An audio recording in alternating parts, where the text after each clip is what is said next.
Varicose veins బాధితులకు శుభవార్త. హైదరాబాద్ లో ఉచిత కన్సల్టేషన్ మరియు స్క్రీనింగ్ కొరకు ఎవిస్ హాస్పిటల్స్ ని సంప్రదించండి. Welcome to Suman TV. నేను మీ సుమన్ టీవీ నాగ్. కోల్కతా ఇన్సిడెంట్కి సంబంధించింది ఎప్పటికప్పుడు దానికి సంబంధించినటువంటి అప్డేట్స్ మేము ఇస్తూనే ఉన్నాము. ఏం జరిగింది డే 1, దాని తర్వాత ఈ రోజు వరకు కనుక మనం చూసుకుంటే ఏం జరుగుతోంది, సుప్రీంకోర్టు ట్రయల్స్లో ఉండగానే ఈ కేసుకు సంబంధించినటువంటి కొన్ని కీలక అంశాలు కూడా బయటికి రావడం జరిగింది. అండ్ నిన్ననే Sandip Ghosh ex principal arrest అవడం జరిగింది. అండ్ సిబిఐ కూడా దానికి సంబంధించినటువంటి విచారణలో విస్తుపోయేటువంటి నిజాలను బయటికి తీయడం జరిగింది. అండ్ ఈ సంజయ్ రాయ్ అనేటువంటి ఒక వ్యక్తి ఎవరైతే అక్యూజ్డ్ ఉన్నారో అతను చేసినటువంటి దారుణాలు ఏంటి, వాటికి సంబంధించినటువంటి మూలాలు ఎక్కడి నుంచి ఉన్నాయి ఏంటి అనేటువంటి విషయాల మీద కూడా రకరకాల కథనాలను అయితే మనం చూసాం. అయితే ఈ రోజు చెప్పబోయేటువంటి వీడియోలో ఎవరైతే ఎప్పుడెప్పుడు జస్టిస్ వస్తుంది అనుకుని ఆశతో మనతో పాటు ఎదురు చూస్తున్నటువంటి వాళ్ళు ఉన్నారో వారందరూ కూడా తప్పకుండా చూడాల్సినటువంటి వీడియో చివరి వరకు చూడండి. మీకు కొన్ని విస్తుపోయేటువంటి నిజాలతో పాటు కొన్ని విషయాలు, ఏం జరిగింది, ఈ అక్యూజర్ సంజయ్ రాయ్ అనేటువంటి పర్సన్ ఎవరు, ఈ రిలేషన్ ఎక్కడ స్టార్ట్ అయింది, అండ్ దీనికి సంబంధించినటువంటి పర్టికులర్గా దేశం మొత్తం ఈ జస్టిస్ కోసం చెప్పేసి ఎదురు చూస్తూ ఉంది. అటు దీనికి సంబంధించినటువంటి వాటిల్లో ఏ విధంగా మమతా బెనర్జీ ఇన్ఫ్లుయెన్స్ చేస్తుంది, అండ్ కొన్ని కామెంట్స్ కూడా పాస్ చేయడం జరిగింది. బ్లేమ్ గేమే ఎక్కువ కనిపిస్తూ ఉంది జడ్జిమెంట్ కంటే కూడా. అండ్ రేపు దీనికి సంబంధించినటువంటి వాటిల్లో కొన్ని కీలక అంశాలు కూడా రాబోతున్నాయి. సుప్రీంకోర్టు ట్రయల్స్కి సంబంధించినటువంటి వాటిల్లో రేపు ఏ విధంగానో దీనికి సంబంధించిన కొన్ని విషయాలు అయితే కీలక అంశాలు బయటపడతాయి. అయితే ఈ రోజు మనతో పాటు హైకోర్టు అడ్వకేట్ రవీంద్రనాథ్ గారు ఉన్నారు. సో కొన్ని కీలక విషయాలు రివీల్ చేయబోతున్నారు. ఆ విషయాలు ఏంటి అనేది వారి మాటలోనే తెలుసుకుందాం. హలో అండి. హాయ్ అండి నాగరాజ్ గారు. ఈ స్టోరీ అంతా ఏంటి సార్? ఎవరి సందీప్ ఘోష్, ఎవరి సంజయ్ రాయ్, అసలు వీటికి సంబంధించినటువంటి వాటిల్లో ఎలాంటి విషయాలు ఈ రోజే ముందుకు రావడం జరిగింది, అంటే బయటికి రావడం జరిగింది? ఎందుకంటే సిబిఐ వాళ్ళు కొంత ఇన్ఫర్మేషన్ బయట రివీల్ చేశారని చెప్పేసి తెలుస్తూ ఉంది. ఆ విషయాలు ఏంటి? ఆగస్టు 9 హర్రర్కి సంబంధించి, ముఖ్యంగా ట్రైనీ డాక్టర్ హత్య కేసు సంబంధించి ఆర్జేకర్ మెడికల్ కాలేజ్ చుట్టూ ఎన్నో అనుమానాస్పదమైనటువంటి ఎన్నో డౌట్లు, ఎన్నో ఊహలు, ఎన్నో ఊహాగానాల మధ్య ఈ కేసు మెల్లగా సిబిఐకి ట్రాన్స్ఫర్ చేయడం జరిగింది. ముఖ్యంగా స్టేట్ గవర్నమెంట్ పోలీసుల దగ్గర నుంచి సిబిఐకి హైకోర్టు ట్రాన్స్ఫర్ చేశారు. ఎప్పుడైతే సిబిఐకి హ్యాండ్ ఓవర్ చేయడం జరిగిందో స్టేట్ పోలీసుల దగ్గర నుంచి కొన్ని కొత్త విషయాలు వెలుగులోకి వచ్చాయి. ఈ విషయాన్ని మమతా బెనర్జీ ఎందుకు ఎట్లా ఉలికిలికి పడుతుంది, మమతా బెనర్జీ ఎందుకు ఈ రకంగా టెన్షన్ పడుతుందంటే ఇప్పుడు మనం తెలుసుకోవటే విషయాలు మన వ్యూవర్స్తో కూడా పంచుకుందాం. అది నాకు తెలిసిన కొన్ని విషయాల్ని. ఇది మమతా బెనర్జీ ఉలికిపాటుతనానికి ఎందుకు కారణమవుతుంది బహుశా ఇప్పుడు మనం కంటిన్యూ చేయబోయే విశ్లేషణలో మనం చేద్దాం నాగరాజు గారు. ముఖ్యంగా సంజయ్ రాయ్, ఈ సంజయ్ రాయ్ అన్న వ్యక్తి ఎవరు అన్నది మొట్టమొదటి నుంచి అనుమానాస్పదంగా, నిందితుడిగా, ఎక్యూజ్డ్గా, ప్రైమ్ ఎక్యూజ్డ్గా ఏవనగా ఎవరినైతే ఈ సంజయ్ రాయ్ అని చెప్పడం జరిగిందో ఇతనికి సంబంధించిన కొన్ని విషయాలు వెలుగులోనికి వచ్చాయి. సంజయ్ రాయ్ 2016లో ఇదే ఆర్జికర్ హాస్పిటల్లో ఒక కుక్కుగా జాయిన్ అయ్యాడు. ఇతనితో పాటు వీళ్ళ మదరు, వీళ్ళ సిస్టరు, వీళ్ళ భార్య, ప్రెగ్నెంట్తో ఉన్న భార్య కూడా ఇదే హాస్పిటల్లో కుక్కుగా ఉండేవారు. అంటే హాస్పిటల్లో ఉన్నటువంటి కుకింగ్ సెక్షన్లో పేషెంట్స్కి అందజేసేటువంటి కుక్కుడు ఫుడ్ అనమాట. రైస్ వండడం కానీ, కర్రీస్ వండడం కానీ, చావల్ అండ్ రైస్ కుక్ ఇవన్నీ వండి పేషెంట్స్కి అందజేయడంలో ఒక కుక్కుగా ఉండేవాడు. మొట్టమొదటి ఇతని కెరీర్ 2016లో ఆర్జికర్ హాస్పిటల్లో ఒక కుక్కుగా స్టార్ట్ అయ్యాడు ఇతని యొక్క కెరియర్. 2016లో సుమారుగా 8 నెలల పాటు ఒక కుక్కుగా చేసిన తర్వాత మధ్యలో 2019 వరకు ఈయన ఎటు గాయభయపడింది తెలియలే ప్రపంచానికి. మరలా 2019లో ఒక సివిక్ వాలంటీర్గా మళ్ళీ కొత్త అవతారాన్ని ఎత్తాడు సంజయ్ రాయ్. ఇతను 2019లో సివిక్ వాలంటీర్గా వచ్చే ముందు అసలు ఈ సివిక్ వాలంటీర్ వ్యవస్థ ఏంటంది 2 మాటల్లో మీకు చెప్తాను. 2012లో West Bengal government civic volunteer అని ఒక వ్యవస్థను తీసుకొచ్చారు. ఎందుకంటే లేక్ ఆఫ్ పోలీస్ డిపార్ట్మెంట్లో ఎంప్లాయీస్ తక్కువగా ఉండడం వల్ల సివిక్ వాలంటీర్ అనే వ్యవస్థని పోలీసులకు అనుసంధానంగా హోంగార్డ్ ఎలాంటి వ్యవస్థ ఉంటుందో దాన్ని అందుబాటులో పెట్టారు. వీళ్ళ పని ఏంటంటే డిజాస్టర్స్ జరిగేటప్పుడు కానీ, దుర్గాపూజ జరిగేటప్పుడు కానీ, అదేవిధంగా at the same time elections టైంలో ఈ 3 దగ్గరలో కూడా పోలీసులకి సపోర్టింగ్ వ్యవస్థగా ఒక వాలంటీర్ వ్యవస్థను ఏర్పాటు చేశారు 2012లో వెస్ట్ బెంగాల్ ప్రభుత్వం. అందులో 12,000 రూపాయలు మంత్లీ శాలరీ ఇస్తూ, ఒక హానరబుల్ శాలరీ ఇస్తూ వీళ్ళని అపాయింట్ చేయడం జరిగింది. ఆ వ్యవస్థలోకి 2019లో ఒక సివిక్ వాలంటీర్గా జాయిన్ అయ్యాడు ఈ సంజయ్ రాయ్ అన్నటువంటి ఇప్పుడు మనం మాట్లాడుకుంటున్న వ్యక్తి. ఇతను 2019లో సివిక్ వాలంటీర్గా డిజాస్టర్ మేనేజ్మెంట్లో ఇతను ఫస్ట్ అపాయింట్మెంట్ తీసుకున్నాడు. అంటే డిజాస్టర్ మేనేజ్మెంటే నేషనల్ కెలామిటీస్ వచ్చేటప్పుడు కానీ, స్టేట్లో కరువులు, వరదలు వచ్చేటప్పుడు వాళ్ళని సహాయ చర్యలు ఇతను పాల్గొనడానికి కోసం ఇతను ఉండేవాడు అక్కడ. కానీ ఇతను కొద్ది రోజులు పనిచేసిన తర్వాత అక్కడి నుంచి తన పోస్టింగ్ని ఇమీడియట్గా అక్కడి నుంచి ఏం చేశాడంటే పోలీస్ వెల్ఫేర్ సెల్కి ఇతను ట్రాన్స్ఫర్ చేసుకోవడం జరిగింది. పోలీస్ వెల్ఫేర్ సెల్ అంటే పోలీస్ వ్యవస్థలో ఉన్నటువంటి పోలీస్ పనిచేస్తున్న ఉద్యోగులకి, అలాగే డిపార్ట్మెంట్లో పనిచేస్తున్న ఆఫీసర్స్కి పోలీస్ వ్యవస్థలో సపోర్ట్గా ఉండడం కోసం ఏర్పాటు చేసింది పోలీస్ వెల్ఫేర్ సొసైటీ.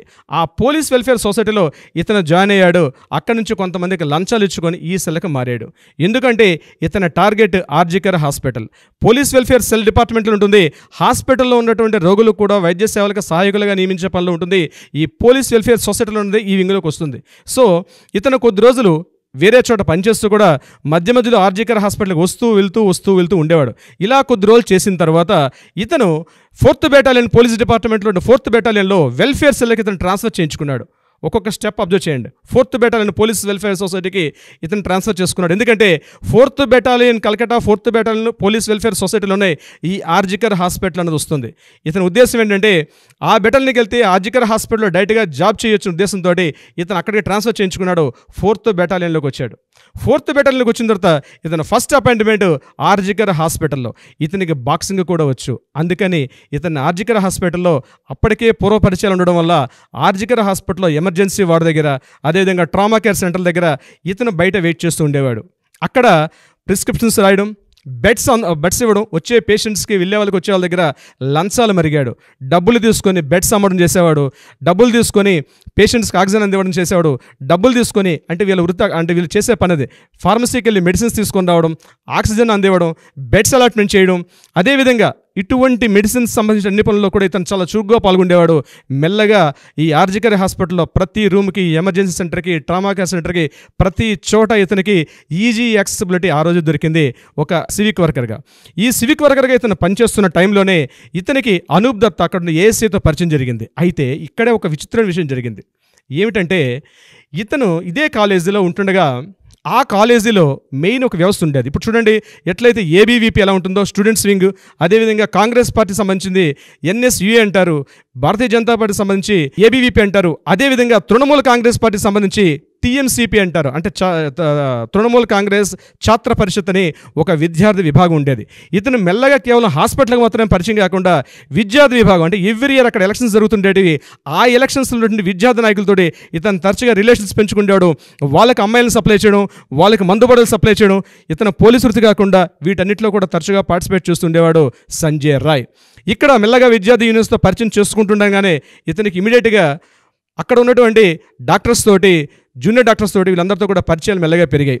ఇదిలా ఉంటుండగా కట్ చేస్తే పార్ట్ 2 సంజయ్ రాయ్ యొక్క రెండవ కోణం. ప్రతి వెల్ఫేర్ సొసైటీలో 14 మంది పోలీస్ ఆఫీసర్లతో ఉన్నటువంటి ఒక కమిటీ ఉండేది. అంటే పోలీస్ ఆఫీసర్లు, పోలీసు ఉద్యోగస్తులు ఉన్నటువంటి వాళ్ళ ఫ్యామిలీస్కి సంబంధించి ఏమైనా హాస్పిటల్స్ బాగాలేకపోయినా మిగిలినటువంటి అనే వాళ్ళ వ్యక్తిగతంగా పోలీసులకి ఒక వెల్ఫేర్ సొసైటీ ఉండేది.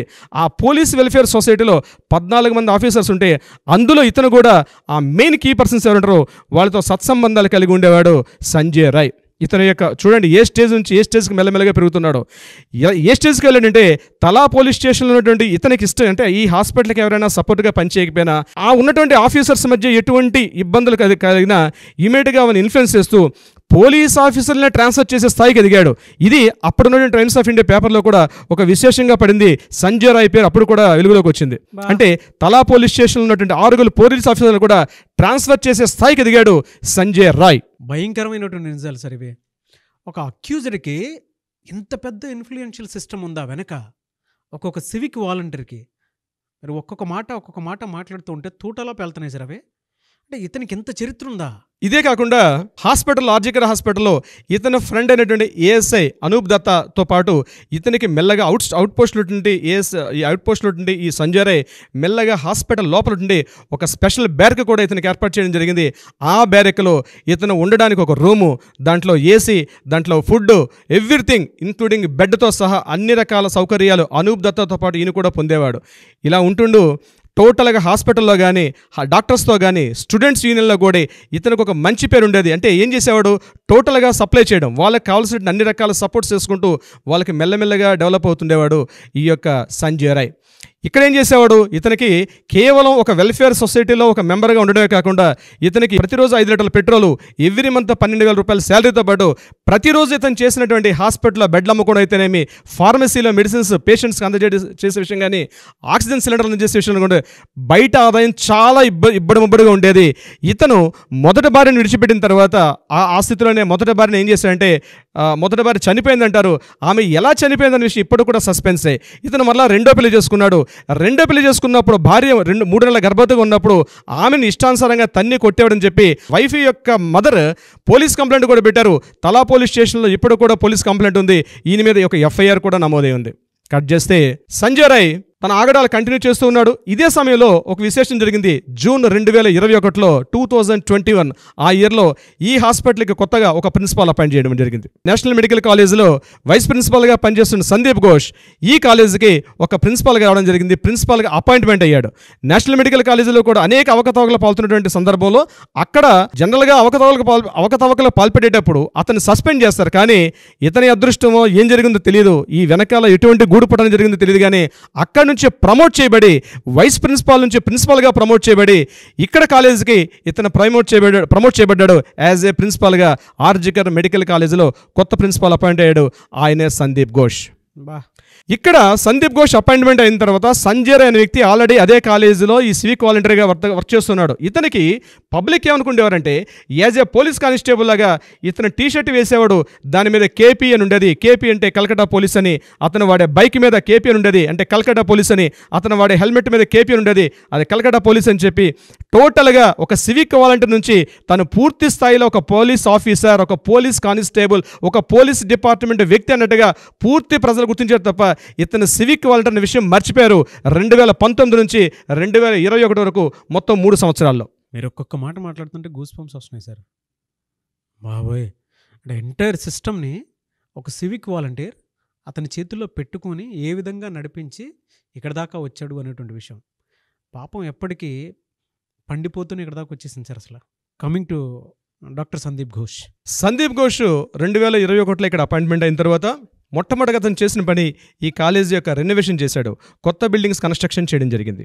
కొత్త బిల్డింగ్స్ కన్స్ట్రక్షన్ చేసేటప్పుడు స్టేట్ గవర్నమెంట్ ఈయన కొంత ఫండ్స్ ఇవ్వడం జరిగింది. ఆ ఫండ్స్ ఇచ్చే సమయంలో ఇతనికి 2,97,36,000 రూపాయలు ఆ రెనోవేషన్ జరిగిన బిల్డింగ్గా ఇతని ఖర్చు లెక్క చూపించడం జరిగింది. కానీ ఇదే సమయంలో నేషనల్ మెడికల్ కాలేజీకి ఇచ్చినటువంటి రెనోవేషన్ బిల్డింగ్ అక్కడ కూడా సేమ్ ఇదే బెంచెస్, ఇదే హాస్పిటల్ ఎన్విరాన్మెంట్ తోటి అక్కడ ఇచ్చినప్పుడు వాళ్ళు కేవలం 46 లక్షల రూపాయలతో కంప్లీట్ చేస్తే ఇతను 2,97,300 రూపాయలతోటి ఇతను బిల్స్ చూపించడం జరిగింది. ఆ కాలేజీలో అప్పటికే అఖ్తర్ అలీ డిప్యూటీ సూపరింటెండెంట్గా 16 సంవత్సరాల నుంచి పనిచేస్తున్న అఖ్తర్ అలీ ఇమ్మీడియట్గా దీని మీద ఏదో జరిగిందని చెప్పి అతను ఫస్ట్ దీన్ని సస్పెక్ట్ చేశాడు. ఇమ్మీడియట్గా సందీప్ ఘోష్తో మాట్లాడి కాలేజీలో అక్రమాలకు స్టార్ట్ అవుతుంది, ఇది కరెక్ట్ కాదు పదని చెప్పి హెచ్చరించడం జరిగింది. కానీ డిప్యూటీ సూపరింటెండెంట్ కన్నా ప్రిన్సిపాల్ పోస్ట్ ఎక్కువడం వల్ల అఖ్తర్ అలీ యొక్క నోరు మించడం జరిగింది. అక్కడ ఉన్నటువంటి కమిటీ సభ్యుల్లో ప్రిన్సిపాల్ సందీప్ ఘోష్దే ప్రధాన పాత్ర జరిగింది. ఇక మెల్లగా తన అక్రమాల సందీప్ ఘోష్ అక్కడి నుంచి ఒక్కొక్కటిగా స్టార్ట్ చేసుకుంటూ వెళ్ళాడు. ముఖ్యంగా BMW అంటే బయలాజికల్ వేస్ట్ మెటీరియల్. ఈ బయలాజికల్ వేస్ట్ మెటీరియల్ అంటే కాలేజీలో ముఖ్యంగా హాస్పిటల్ సంబంధించి 2 రకాల వేస్టేజ్ ఉంటుంది. రెగ్యులర్ వేస్టేజ్ ఉంటుంది, బయలాజికల్ వేస్ట్ మెటీరియల్ ఉంటుంది. బయలాజికల్ వేస్ట్ మెటీరియల్ ఏదైతే ఉంటుందో దాన్ని పబ్లిక్ యూజ్ చేయకూడదు. ఎందుకంటే ఆల్రెడీ యూజ్ చేసిన సిరంజులు కానీ, యూజ్ చేసిన గ్లౌసెస్ కానీ, యూజ్ చేసిన మెటీరియల్స్ ఇవన్నింటినీ కూడా డిస్పోజల్ చేయడానికి హాస్పిటల్ నుంచి సుమారుగా ఒక 10 కిలోమీటర్ల దూరంలో ఉండి హూగ్లీకి దగ్గరలో ఒక డంప్ యార్డ్లో వీటిని అంటే ఎవరు చూసినా అవి వైరల్ ఇన్ఫెక్షన్స్ వస్తాయి కాబట్టి వాటిని పూర్తిగా ఒక 10 మీటర్స్ ఒక 10 ఫీట్స్ గొయ్యితవి అందులో పాతీయాలని చెప్పి ఒక పాలసీ ఉంటుంది. కానీ ఫస్ట్ టైం ఏం చేశాడంటే ఈయన ఆ బయలాజికల్ వేస్టేజ్ ఎంత వెళ్తుందని కూడా ఒక స్ట్రాటజీ ఉంటుంది, ఒక లెక్క ఉంటుంది. కానీ బయలాజికల్ వేస్ట్ ఏం చేశాడంటే ఇతనికి ఈరోజు మనైతే ఈ రిప్లెక్సింగ్ ఎవరైతే అరెస్ట్ చేయబడ్డాడో అతనికి ఈ మొత్తం మెటీరియల్ అమ్మేవాడు కాలేజీలో. వేస్టేజ్గా పారేయకుండా దాన్ని అమ్మి ఆ వచ్చినటువంటి సొమ్ములో 20% ఆఫ్ అమౌంట్ స్ట్రైట్ అవే ఈయన అకౌంట్లో పడేట్టుగా ఇతను అక్కడ టెండర్తో ఇతను లాలుచి పడ్డాడు. ఈరోజు సందీప్ ఘోష్తో పాటు అరెస్ట్ అయినటువంటి 3 వ్యక్తుల్లో 2 రిప్లెక్సింగ్, ఒకడు సుమన్ బాజ్రా. ఆ సుమన్ బాజ్రా అనేవాడు ఇందులో డైరెక్ట్గా ఇన్వాల్వ్మెంట్ అయినట్టుగా మనకి విషయాలు తెలుస్తున్నాయి. అక్కడ జరిగింది. అతనికి మెడికల్ షాప్ ఉండేది సుమన్ బాజురాకి. హౌరాకి దగ్గరలో ఉన్నటువంటి దగ్గరలో ఇది ఒక మెడికల్ షాప్ ఉండేది. ఆ మెడికల్ షాప్కి ఇతను ఈ యొక్క బయలాజికల్ వేస్ట్ మెటీరియల్ అంతా కూడా సప్లై చేసేవాడు. అయితే దీని మీద కూడా అఖ్తర్ అలీ ఎంక్వైరీ చేశాడు, లెక్కలు తీసుకొచ్చాడు. ఈ లెక్కలు మిగిలిన కాలేజెస్తో కంపేర్ చేస్తే సేమ్ బెడ్స్, ఇక్కడ ఆర్జికర్ మెడికల్ కాలేజీలో ఎంత బెడ్ కెపాసిటీ ఉందో, నేషనల్ మెడికల్ కాలేజీలో ఎంత బెడ్స్ కెపాసిటీ ఉందో సేమ్ ఉండేటప్పుడు ఇతను లెక్కలు తప్పుగా చూపించాడని లెక్కలు తెలుస్తాయి. ఆ లెక్కలు మీతో వివరించుకునే ప్రయత్నం చేస్తాను నాగరాజ్ గారు. ఎన్ఆర్ఎస్ మెడికల్ కాలేజీలో బయలాజికల్ వేస్ట్ మెటీరియల్ 155,650 కిలోలు వస్తే ఆర్జికర్ మెడికల్ కాలేజీలో మాత్రం 49,044 కిలోలుగా చూపించడం జరిగింది. ఈరోజు సిబిఐ డిపార్ట్మెంట్ వాళ్ళు ఈ లెక్కల తేడా మీద ఆయన ఇంటరాగేట్ చేస్తున్నారు. అంత మిగిలిన వేస్ట్ మెటీరియల్ ఎక్కడికి వెళ్ళింది అంటే, ఈరోజు ఎవరైతే సుమన్ బాజ్రా అని చెప్తున్నారో అతని యొక్క మెడికల్ షాప్లోకి వెళ్ళి దీన్ని పక్కకి ట్రాక్ పట్టించడం జరిగింది. సుమన్ బాజ్రా జరిగినటువంటి విషయంలో అంటే సందీప్ ఘోష్ యొక్క అక్రమాలు ఒక్కొక్కటిగా వెలుగులోకి వస్తున్నాయి. ఇట్లా సందీప్ ఘోష్ ఇట్లా చేస్తుండగా ఈయనకి పేర్లలుగా ఏం చేశాడు, ఆయన క్లోజ్గా ఉండేవాడు ఈ సంజయ్ రాయ్. సంజయ్ రాయ్ ఎట్లా కవర్ చేసి వచ్చాడంటే, ఒకసారి సంజయ్ రాయ్ ఇక్కడ ఎమర్జెన్సీ వార్డు దగ్గర అక్కడ ఉన్నటువంటి ఒక పేషెంట్కి ఆక్సిజన్స్ అందజేస్తుంటే అక్కడికి వచ్చినటువంటి అమ్మాయిలు ఎవరైతే వచ్చి వెళ్తుంటారో వాళ్ళని ప్రిస్క్రిప్షన్ మీద ప్యాడ్స్ మీద ఆ ప్రిస్క్రిప్షన్ రాసే విధానం కూడా రాయడం కూడా హెల్పర్గా ఇతను వర్క్ చేసేవాడు. సంజయ్ రాయ్ ఒకసారి వచ్చినట్టు అమ్మాయిలు, అందమైన అమ్మాయిలు ఎవరైనా వస్తే వాళ్ళ యొక్క కాంటాక్ట్ నెంబర్స్ తీసుకొని వాళ్ళతో టాక్స్ చేసి వాటితో వాట్సాప్ చాట్ చేస్తూ వాళ్ళని హెరాస్మెంట్ చేసేవాడు, వాళ్ళని పక్కలోకి పిలిచేవాడు, వీలైతే వాళ్ళ ఆఫీసర్స్ కూడా సప్లై చేసేవాడు. అందుకనే సంజయ్ రాయ్ చేసిన అక్రమాలు కూడా మేనేజ్మెంట్ సపోర్ట్ చేసుకుంటూ వెళ్ళింది. ఒకసారి 2023 మార్చిలో ఒక సంఘటన జరిగింది. ఒక అమ్మాయి చిన్న పిల్లని ఎత్తుకొని ఎమర్జెన్సీ వారి దగ్గరకు వచ్చినప్పుడు ఇతను అమ్మాయిని చూసి ఈ అమ్మాయి చాలా బాగుందని ఆ అమ్మాయి యొక్క నెంబర్ తీసుకొని చేయడం మొదలుపెట్టాడు. ఆ అమ్మాయి యొక్క పేరు ఎక్కడ కూడా రాయలేదు, కానీ టోటల్గా సర్వీస్ అంతా ఇస్తూ మెడిసిన్స్ ఇవ్వడం, టోటల్ కేర్ టేకింగ్ తీసుకొని ఆ అమ్మాయికి ప్రపోజల్ చేయడం జరిగింది. ఆ అమ్మాయి ఇమీడియట్గా రియాక్ట్ అయ్యి ఇతని మీద సెంట్రల్ లాల్ బజార్లో ఉన్నటువంటి పోలీస్ హెడ్ క్వార్టర్స్లో సంజయ్ రాయ్ మీద ఆల్రెడీ ఒక ఎఫ్ఐఆర్ కంప్లైంట్ చేశారు. ఇప్పటివరకు సంజయ్ రాయ్ మీద 2 కంప్లైంట్స్ ఉన్నాయి. ఒకటి ఫస్ట్ టైం వాళ్ళ మదర్‌ఇన్‌లా పెట్టినట్టు ఒక కంప్లైంట్, ఈ అమ్మాయి హాస్పిటల్లో ఎమర్జెన్సీ వార్డులో ఈమె పెట్టినట్టు మరొక కంప్లైంట్. ఆల్రెడీ సివిక్ వాలంటీర్గా రూల్ ఏంటంటే, ఆల్రెడీ ఎగ్జిస్టింగ్ ఒక ఎఫ్ఐఆర్ ఉన్న వ్యక్తి కానీ లేకపోతే డొమెస్టిక్ వైలెన్స్ ఉన్న వ్యక్తి కానీ సివిక్ వాలంటీర్గా పనిచేయకూడదు. అయితే అప్పటి టైమ్స్ ఆఫ్ ఇండియాలో ఈ న్యూస్ పెద్దగా న్యూస్ కూడా పడింది. అప్పటి కలకత్తాలో టైమ్స్ ఆఫ్ ఇండియా దీనికి సంబంధించి న్యూస్ 18 ఛానల్ కూడా ఒక ప్రత్యేకంగా రాయడం జరిగింది. అంటే సివిక్ వాలంటీర్స్ ఈ రకంగా అనైతిక కార్యకలాపాలకు పాల్పడుతున్నారని చెప్పి కలకట్టాలో పతాక శీర్షికలు ఎక్కాడు సంజయ్ రాయ్ అప్పట్లోనే. అయినప్పటికీ కూడా చూసి చూడనట్టుగా పోలీసు వాళ్ళు దీన్ని మొత్తం తీసుకొచ్చి వాళ్ళు ఇంటరాగేషన్ పిలిచారు. ఎప్పుడైతే సంజయ్ రాయ్ ఇంటరాగేషన్కి వెళ్ళాడో మొత్తం ఈయన చరిత్రను చూశారు, కానీ ఏం జరిగిందో తెలియదు. 2024 మార్చిలో జరిగిన సంఘటన ఇది. ఆ రోజే కానీ పోలీసులు ఆ చర్య తీసుకుంటే బహుశా ఈ సిస్టమ్ ఈరోజు ఒక అమ్మాయి బలైపోయే అవకాశం కూడా లేదు. 2024 మార్చిలో పోలీసులు ఆ రోజు చేసినటువంటి చూసి చూడనట్లుగా సంజయ్ రాయ్ మీద చేసినటువంటి ఒక చూసి చూడ విడిచిపెట్టడం వల్ల ఈరోజు ఇంత ఘోరం జరిగింది. చూస్తూ ఒక అమ్మాయిని పూర్తిగా ఈరోజు ఒక ట్రైనింగ్ డాక్టర్ని ఒక భవిష్యత్తు అమ్మాయిని ఈరోజు చేతులారా ఆ అమ్మాయి జీవితం నాశనం అయిపోయింది. ఇది సంజయ్ రాయ్ యొక్క విషయం. ఇక సందీప్ ఘోష్ విషయానికి వస్తే, సందీప్ ఘోష్ ఎలా ప్రవర్తించేవాడు, సందీప్ ఘోష్ యొక్క అక్రమాలు రోజు రోజుకి ఎక్కువగా అవుతున్నప్పుడు సందీప్ ఘోష్ ఒకసారి సందర్భంలో స్టూడెంట్స్ అందరూ కూడా ఒకసారి రివర్స్ అయ్యారు. స్టూడెంట్స్ టోటల్గా రివర్స్ అయ్యారు. 2023 అక్టోబర్ అక్టోబర్ టైంలో ఒక్కసారి కాలేజీని ధర్నా చేసి ప్రొటెక్ట్ చేసి సందీప్ ఘోష్కి యాంటీగా మాట్లాడడం జరిగింది. ఆ టైంలో సందీప్ ఘోష్ ఏం చేశాడంటే, ఎవరైతే ప్రొటెక్ట్ చేసిన స్టూడెంట్స్కి, ఎవరైతే ధర్నాలు చేసిన స్టూడెంట్స్కి థియరీలో పాస్ అయిన ప్రాక్టికల్స్లో ఫెయిల్ చేశాడు. 100 మార్క్స్కి స్టూడెంట్స్తో మాట్లాడినప్పుడు వాళ్ళు చెప్తున్నారు 100 మార్క్స్కి థియరీలో 70 మార్క్స్ వచ్చిన ప్రాక్టికల్స్లో 12 మార్కులు 13 మార్కులతో ఫెయిల్ చేసేసాడు. ఇట్లాంటి కొంతమంది జీవితాలను అస్తవ్యస్తం చేశాడు. ఇక ఇదే కాకుండా మెయిన్ మెడికల్ స్టూడెంట్స్కి ఇంకొకటి ఉంటుంది, వాళ్ళకి ఇంటర్న్షిప్ ఉంటుంది. ఇంటర్న్షిప్లో వాళ్ళకి ఇంటర్న్షిప్ చేసిన తర్వాత కూడా వాళ్ళు సర్టిఫికేట్స్ ఇవ్వకుండా వాళ్ళని తాత్సారం చేసేవాడు. ఆ ఇంటర్న్షిప్ సర్టిఫికేట్స్ రాకపోతే వాళ్ళు బయటికి వెళ్ళి ప్రాక్టీస్ చేసుకునే అవకాశం కూడా లేదు. ఇట్లా విద్యార్థుల జీవితాలతో తనకి ఎవరైతే ఎదురు తిరిగారో వాళ్ళ యొక్క జీవితాలని నిత్య నరకం చూపించేవాడు సందీప్ ఘోష్. ఒక్కొక్కటి వింటూ ఉంటే అండి నరాలు అట్లా తెగిపోతూ ఉన్నాయన్నమాట. ఎంత నేర చరిత్ర ఉందా వీళ్ళ మధ్య అని చెప్పేసి. సందీప్ ఘోష్ యొక్క అక్తరాలి చేసినటువంటి న్యూస్లో మెయిన్ ఏంటంటే, సందీప్ ఘోష్ ఎప్పుడైతే విద్యార్థులు ధర్నాలకి స్ట్రైక్లు తిరిగారో ఇమీడియట్గా తన ప్రైవేట్ బౌన్సర్స్ని పెట్టుకున్నాడో, ఆ ప్రైవేట్ బౌన్సర్స్లో ఒక వ్యక్తి అఫ్సర్ అలీ ఖాన్. ఆ అఫ్సర్ అలీ ఖాన్ నిన్న సిబిఐ వాళ్ళు అరెస్ట్ చేశారు. అతనికి 2 అనుచరులు ఉండేవారు, 2 బాడీగార్డ్స్ ఉండేవారు. 3వ వ్యక్తిగా అతనికి సంజయ్ రాయ్ అతనికి ఉండేవాడు. ఆ 2 వ్యక్తులు ఎవరంటే, ఒకడు అఫ్సర్ అలీ ఖాన్, మరొక వ్యక్తి కాకుండా 3వ వ్యక్తిగా సంజయ్ రాయ్ ఉన్నాడు. అఫ్సర్ అలీ ఖాన్ అరెస్ట్ అయ్యాడు, సంజయ్ రాయ్ అరెస్ట్ అయ్యాడు. 3వ వ్యక్తి అనేది ఇప్పుడు అతన్ని కూడా కస్టడీలో తీసుకునే ప్రయత్నాలు ఉన్నారు సిబిఐ వాళ్ళు. ట్విస్టుల మీద ట్విస్టులు అండి ఇది. అంటే మీరు ఇందాక చెప్పింది ఇందాకటి నుంచి అంటే ఇన్ని రోజులు దీనికి సంబంధించినటువంటి విషయాల్లో జరుగుతున్నటువంటి అన్నీ వీళ్ళు కల్ప్రిట్స్ చాలామంది. అంటే సందీప్ ఘోష్ చుట్టూ ఎవరెవరైతే ఉంటారో సందీప్ ఘోష్ చేసేటువంటి అక్రమాలు, దాంతోపాటు నేర చరిత్రకి వీళ్ళు చుట్టుపక్కల ఉండి దాన్ని కప్పిపుచ్చుకుంటూ వస్తూ ఉంటారనమాట. ఇక చివరి పాయింట్కి వస్తే నాగరాజు గారు, ఇక్కడ కాలేజీలో MBBS 5.5 years, 5.5 years అయిన తర్వాత 2 years పాటు MD కానీ MS కానీ చేస్తారు. ఇక్కడ MBBS కంప్లీట్ అయిన తర్వాత MD కానీ MS చేయడానికి ట్రైనీ డాక్టర్స్ అంటారు, వాళ్ళనే సిట్టింగ్ డాక్టర్స్ అంటారు. ఇప్పుడు ఎవరైతే మన విక్టిమ్ అయినటువంటి మన అభయ్ అని చెప్పామో ఆ అమ్మాయి ఇక్కడ ఎంటర్ అయింది. వీళ్ళని కూడా 5.5 years MBBS చేసిన తర్వాత కూడా వాళ్ళకి ట్రైనింగ్ సర్టిఫికేట్స్ ఇవ్వకుండా, వాళ్ళకి ఇంటర్న్షిప్ సర్టిఫికేట్స్ ఇవ్వకుండా ఏ రకంగా చేశాడు, వాళ్ళని ఏ రకంగా టార్చర్ చేశాడు, చివరక మనకు అభయ్ అన్నటువంటి ఈ అమ్మాయి ఈ దారుణానికి ఎట్లా బలైపోయింది అన్నది మనం సెకండ్ ఎపిసోడ్లో మాట్లాడదాం. డెఫినెట్గా అండి. నేర చరిత్ర పార్ట్ 2 దీనికి సంబంధించింది. We want justice, we demand justice. But దీనికి సంబంధించింది మాత్రం మీరు ఒక్కొక్క విషయాలు బయటికి ఈ నిజాలన్నీ బయటికి రావటం, దీనికి సంబంధించినటువంటి వాటిలో కొన్ని క్లారిటీలు రావటం, ఒక మంచి కోసమే అంటే దేశం మొత్తం ఎదురు చూస్తున్నటువంటి దాంట్లో ఈ విషయాలన్నీ పార్ట్ 2లో దీనికి సంబంధించినటువంటి అంటే ఆ ఎంట్రీ అయిన తర్వాత అభయ ఎంట్రీ అయిన తర్వాత ఏం జరిగింది ఏంటి అనేది ప్రతి ఒక్కరు కూడా తెలుసుకోవాలని ఉంటుంది.